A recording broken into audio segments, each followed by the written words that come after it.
Altimeter discrepancy, Captain. We're losing pressure. I see it. Engage the auxiliary stabilization immediately.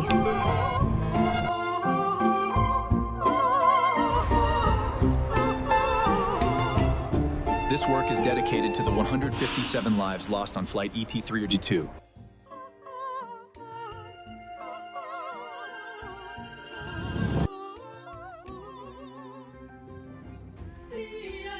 On March 10, 2019, Ethiopian Airlines flight ET302 crashed 6 minutes after takeoff. The mechanical trigger was singular. The left angle of attack sensor, mounted on the nose of the aircraft, failed and transmitted a physically impossible reading of 74.5 degrees. The software receiving that data, the Maneuvering Characteristics Augmentation System, or MCAS, processed it without crashing or freezing. It executed its programmed instructions flawlessly. The physical hardware followed suit. The stabilizer on the tail moved exactly as the software commanded. The result was a system operating entirely as designed, driving a flyable passenger aircraft into an unrecoverable 700-mile-per-hour dive. The root cause of the ET302 disaster evades a simple code review.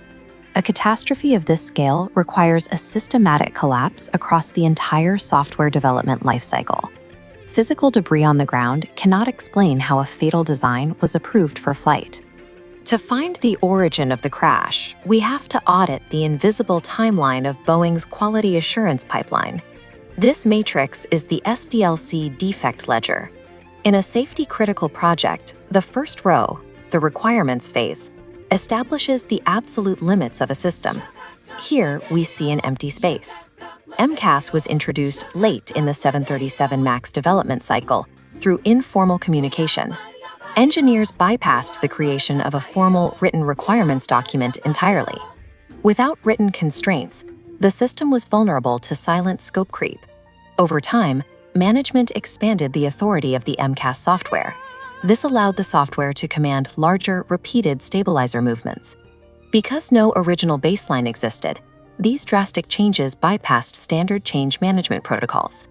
If a system's constraints are unwritten, its behavior is mathematically untestable. This logs the first invisible technical debt on our ledger, carrying a baseline 1x cost multiplier. Advancing to the design phase introduces failure mode and effects analysis, or FMEA. This is a mandatory diagnostic tool in aviation software engineering. A proper FMEA explicitly scores potential points of failure and calculates their risk before a single line of code is written. Because MCAS lacked formal requirements, it bypassed independent design review. Consequently, no FMEA was ever applied to the system's architecture. This flowchart illustrates the exact architectural flaw an FMEA would have caught. The processing hub relied exclusively on data from the left sensor, leaving the right disconnected. There was no cross-validation built into the architecture. The system had no mechanism to compare sensors. Skipping design validation permanently embedded a fatal flaw into the blueprint. By advancing a broken design to the coding stage, the ledger's cost multiplier skyrockets to 5x. In the coding phase, software developers were tasked with writing logic for an incomplete and untested mental model. This block model of the code highlights the immediate omissions. The flashing space represents fault number 1, the complete absence of input boundary checking. Without this check, the system accepted a mathematically impossible 74.5-degree angle. Treating this error as absolute physical truth, faults 2 and 3 followed exactly from the unchecked design. The developers omitted a loop limit counter, allowing infinite reactivations, and they wrote no disagreement detection logic to switch to the healthy sensor.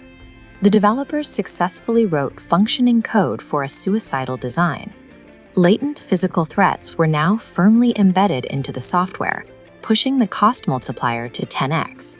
The testing phase exposes the critical gap between two identical-sounding engineering concepts, verification and validation. Verification asks an inward-facing question. Do we build the system correctly, according to our instructions? Validation demands an outward-facing reality check. Did we build the right system for the physical world? This split-screen model illustrates the psychological danger of confirmation bias. Boeing allowed the exact same developers who built MCAS to test their own code. These internal developers only tested the happy path of normal operations, completely ignoring complex failure scenarios. Crucial operational validation tests were actively avoided. The team never simulated a broken sensor, nor did they place human pilots in physical simulators to test recovery times. By treating a flight control system like a minor software update, Boeing merely verified their own flawed assumptions, instead of validating physical reality. The cost multiplier hits an extreme 50x. The final SDLC phase is certification. This determines how Boeing presented the finished MCAS software to federal regulators. Boeing deliberately understated the system's authority in official documentation. Their goal was to avoid triggering a high criticality classification from the FAA. The motive for this concealment was economic. Avoiding this high criticality status meant that client airlines did not have to pay for mandatory, expensive pilot retraining programs. The downstream effect of this administrative decision was absolute. The flight crews flying the 737 MAX were completely unaware the software even existed. This final certification loophole bypassed the human pilot, the ultimate safety firewall. When the software failed in the air, the crew was fighting a ghost they had never been trained to defeat. The defect ledger brings us to the post-deployment reality. When a safety-critical fault escapes the SDLC into the real world, the multiplier shifts from 50x to 1000x, and the metrics change from financial units to human lives. Grounding the fleet to fix the code in late 2018 would have cost Boeing millions of dollars in downtime and schedule disruption. The actual penalty for pushing the defect to production was a $20 billion corporate loss and the deaths of 346 people across 2 separate flights. The failure of MCAS forces a shift from corporate economics to individual engineering ethics. Professional courage, writing a formal defect report, or refusing to sign off on a rushed test plan, acts as the public's primary survival mechanism against systemic failure.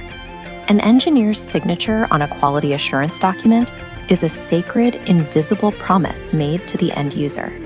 When SQA processes are skipped to meet a deadline, that promise is broken long before the system ever leaves the ground.